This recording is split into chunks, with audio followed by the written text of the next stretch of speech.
Salut, c'est HR, ton chroniqueur. Aujourd'hui, grand bouleversement. Au lieu de vous présenter un nouveau film ou une nouvelle série, nous allons faire un voyage dans le temps, retourner dans les années 80. Plus précisément en 1983, pour parler du film All the Right Move, alias l'esprit d'équipe. Avant cela, n'oublions pas, petit pouce vers le haut, la petite cloche. Si tu n'es pas abonné, faut y penser. Let's go, let's go.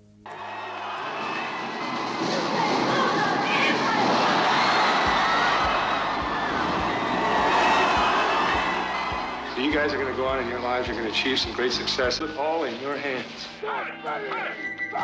Together! And that's how we're going to win this game. We're going to win it together. We're going to win together. Come on! Alors tout d'abord, nous retrouvons Tom Cruise en tête d'affiche 2 ans avant le succès planétaire de Top Gun. Alors l'histoire de base est assez simple. Nous avons Tom Cruise, étudiant, qui espère par le biais du football américain de s'extirper d'une ville industrielle de Pennsylvanie.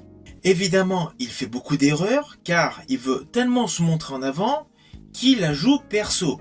Donc, contrairement au titre français, il n'a pas du tout l'esprit d'équipe.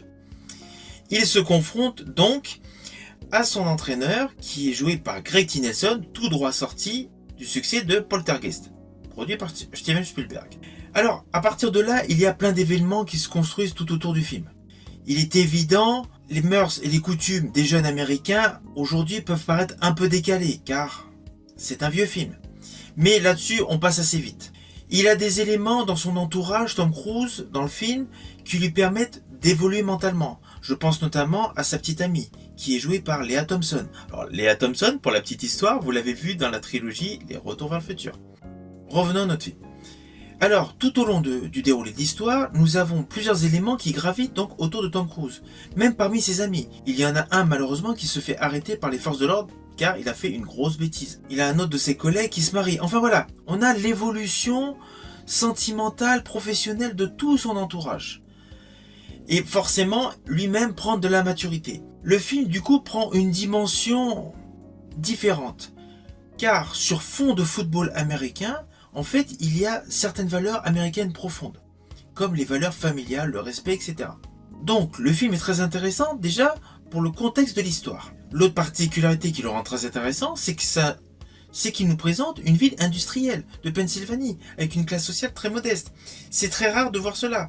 On a pu aussi le voir dans le film Voyage au bout de l'enfer avec Robert De Niro. Mais c'est très rare au cinéma américain. I mean, now you can't even get a job in that damn mill. You mean that mill over there where your father works? Where your brother works? Well, my brother was laid off. Mais alors l'autre, on va dire, attrait qui peut donner envie de voir ce film, c'est qu'on découvre donc la jeunesse en tant qu'acteur de Tom Cruise, mais dans un rôle, voilà, inhabituel, mais surtout, cela nous permet de découvrir toute la gestuelle qu'il avait à l'époque. On s'aperçoit que c'est la même aujourd'hui, dans ses nouveaux films. Sa manière de courir dans Mission Impossible, c'est la même que dans l'esprit d'équipe. Toute sa gestuelle, ses bras quand il répond à une personne, etc. Tout est là. Pour les amoureux du cinéma, c'est une plus-value au film. C'est qu'on découvre les prémices dans un registre, mais radicalement opposé à tout le reste de sa carrière. Car l'esprit d'équipe n'a aucun rapport avec les Missions Impossibles, Oblivion, la guerre des mondes et le dernier samouraï. C'est pour ça qu'il y a un intérêt supplémentaire à le découvrir. Alors voilà. Aujourd'hui, je vous ai présenté ce film qui, pour moi, représente une pépite du cinéma, avec tous les différents éléments que je vous ai cités. Prochainement, je reviendrai sur une autre pépite du cinéma.